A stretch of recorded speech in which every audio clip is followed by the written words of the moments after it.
तुम्हि निवेदित भोजन करहि। और याद रखिएगा, भगवान सामान नहीं खाते, भगवान हमारा भाव पाते। हम किस भाव से रख रहे हैं। एक व्यक्ति ने कहा, महाराज हम 4 रोटी लगाते हैं, भगवान तो खाते ही नहीं। 2 घंटा थाली रखो तो 4 ही रोटी रहती है, तो लगाने का क्या मतलब। आपके भी मन में प्रश्न आता होगा। किसी महापुरुष ने इसका उत्तर दिया, कहा देखो ये क्या है, कहिए। कौन फूल? गुलाब के फूल। असली है, खुशबू भी है।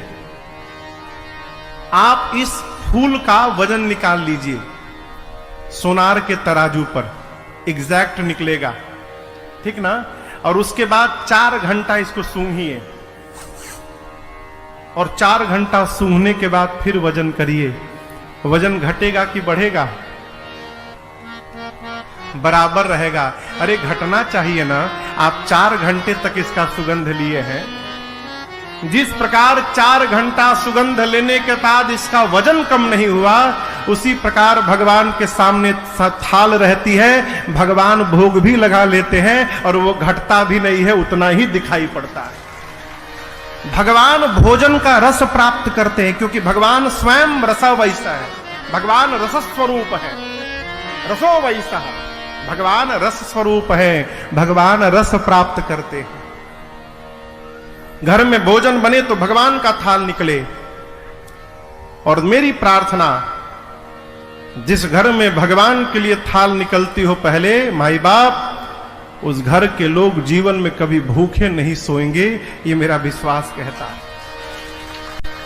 जहां भगवान के लिए थाल निकाली जाए, तुम्हि निवेदित भोजन करहि। इस पर एक बड़ी अच्छी कथा है।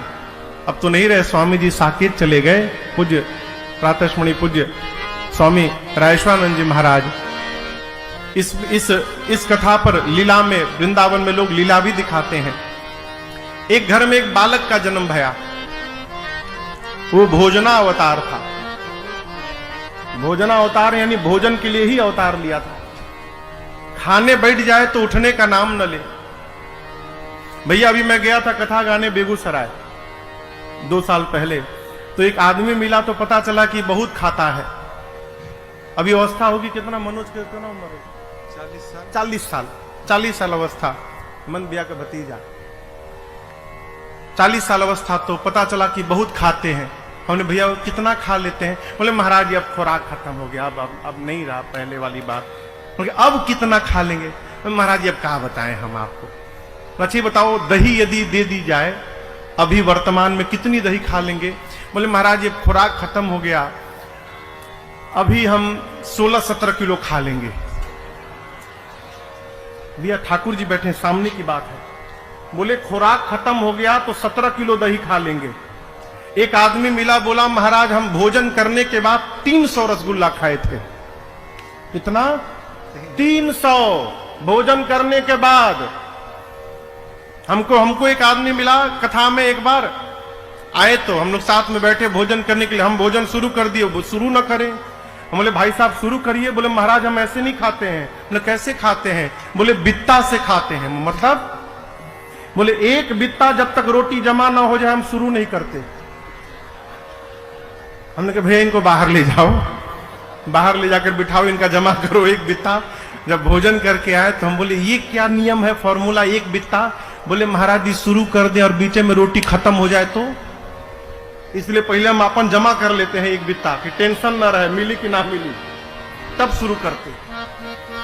उसी प्रकार वो आदमी खाना शुरू कर दे तो रुकने का नाम न ले। घर वाले कहें अरे बीच में पानी भी पीते हैं, तो कहता था पहले बीच आवे तब न पिए। अभी बीच में पहुंचे कहां हैं आप? घर वाले अंत में त्रस्त होकर उसको निकाल दिए बाहर। बोले जाओ यहां से भगो, कोई काम धंधा नहीं, दिन भर खाते हो। बहुत खाता है। वो बोला बहुत नहीं खाता है, जितना मेरा खाता है उतना ही खाता है। खाता से अधिक कोई नहीं खाता। जिसके खाता में जितना लिखा है वो उतना ही खाता है। घर वाले जाए, बोले जाओ बाहर खाता खोलो, यहां तुम्हारा खाता बंद। अब चला अब कहाँ भोजन मिलेगा? तो देखा एक आश्रम के दरवाजे पर, मेन गेट पर एक मोटे ऊर्ध्वपुंड लगाए महात्मा, मोटे ताजे गेरुआ कपड़ा पहने महात्मा बैठे हैं।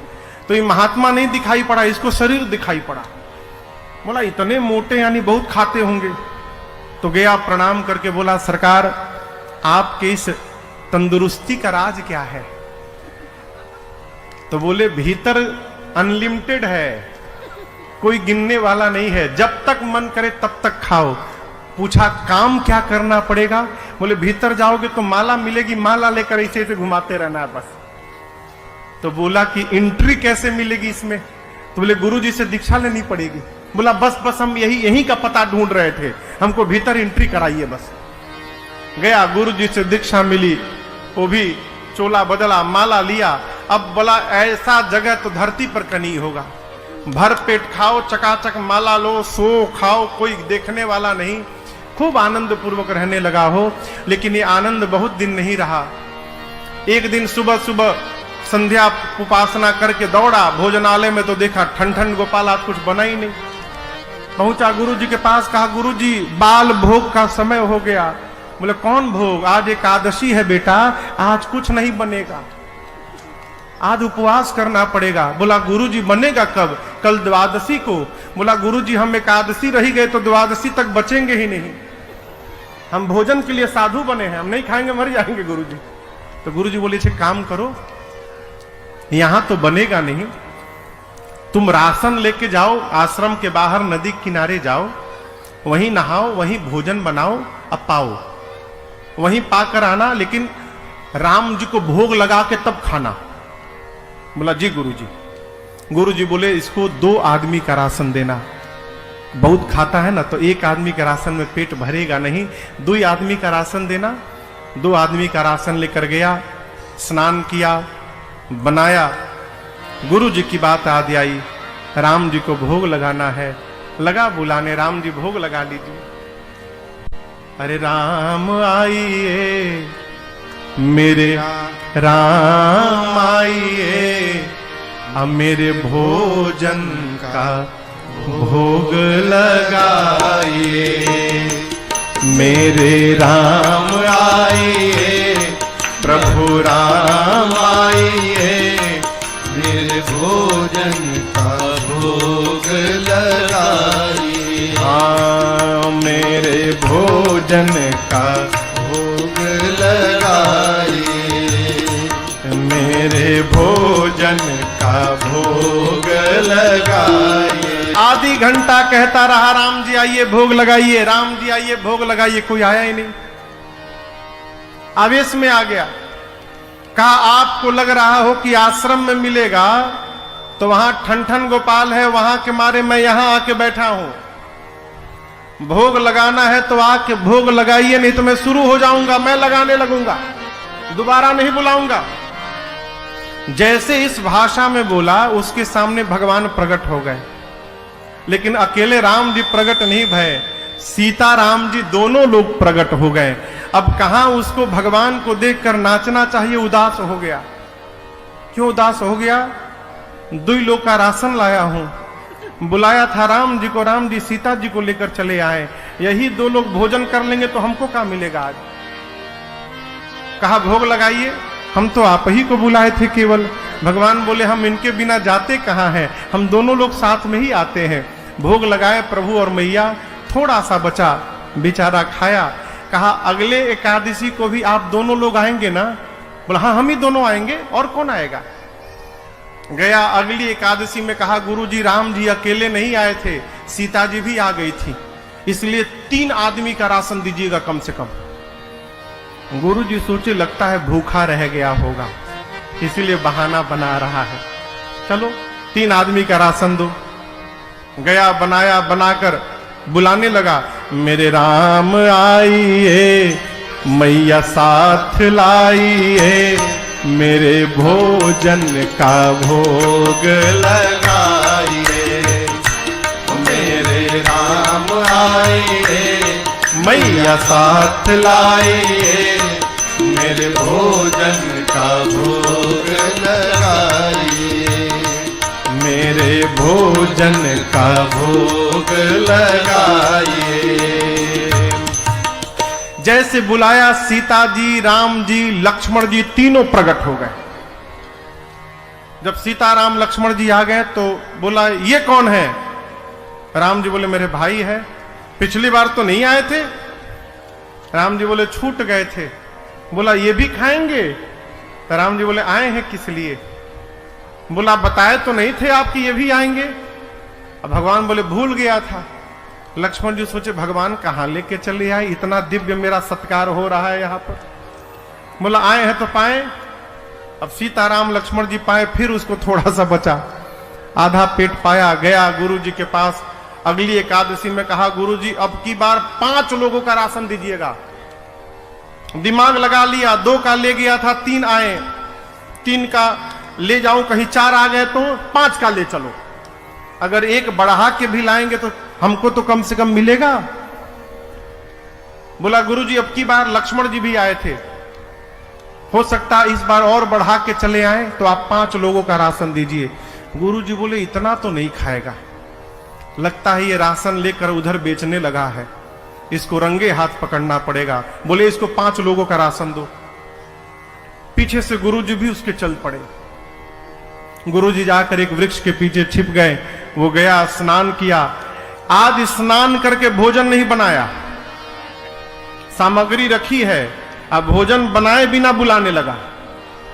मेरे राम आइए, सीताराम आइए, भैया साथ लाइए, मेरे भोजन का भोग लगाइए। मेरे राम आइए, सीता साथ लाइए, मैया साथ लाइए, मेरे भोजन का भोग लगाइए।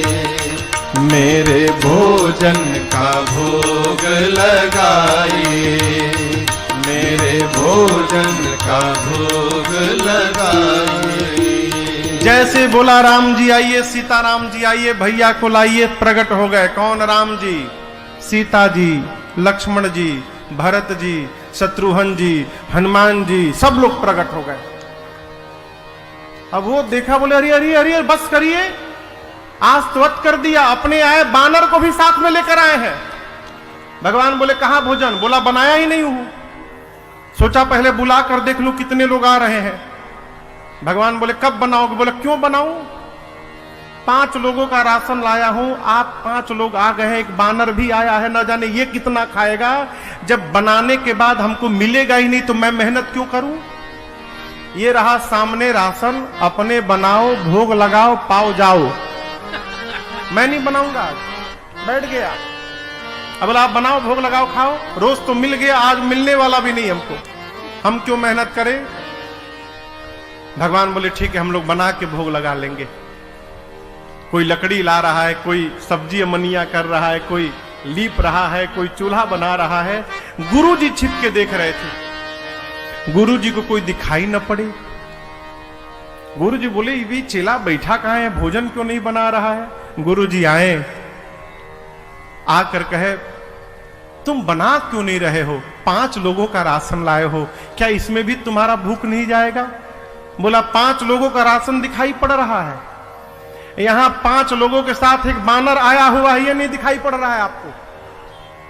बोले कौन बानर, कौन 5 लोग, हमको तो कोई नहीं दिख रहा है। अभी और फंसा। बोला गुरुजी मानने को तैयार नहीं, इतने सारे लोग आए हैं यहां पर। गया राम जी के पास, जाकर कहा प्रभु एक तो समस्या, आज भूखों मरना है, दूसरी बात गुरुजी मेरी बात पर विश्वास ही नहीं कर रहे कि आप आए हैं, आप मेरे गुरुजी को क्यों नहीं दिख रहे हैं। राम जी बोले मैं तुमको दिखाई दूंगा, तुम्हारे गुरुजी को दिखाई नहीं दूंगा मैं। जाकर बोला गुरुजी से ये बात कि राम जी कह रहे हैं कि मैं आपको नहीं दिखूंगा। गुरुदेव रोने लगे।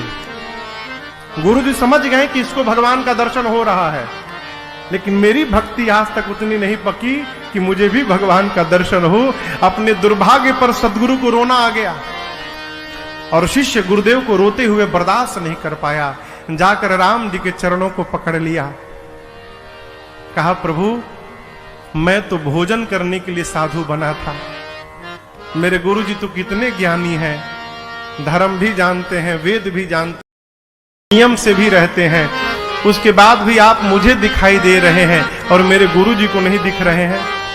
राम जी ने कहा, पुत्र सत्य है कि तुम्हारे गुरुदेव ज्ञानी हैं, जितने सरल तुम हो ना उतने सरल तुम्हारे गुरु जी नहीं हुए हैं, इसलिए मैं तुमको दिखाई दूंगा, तुम्हारे गुरु जी को नहीं दिखाई।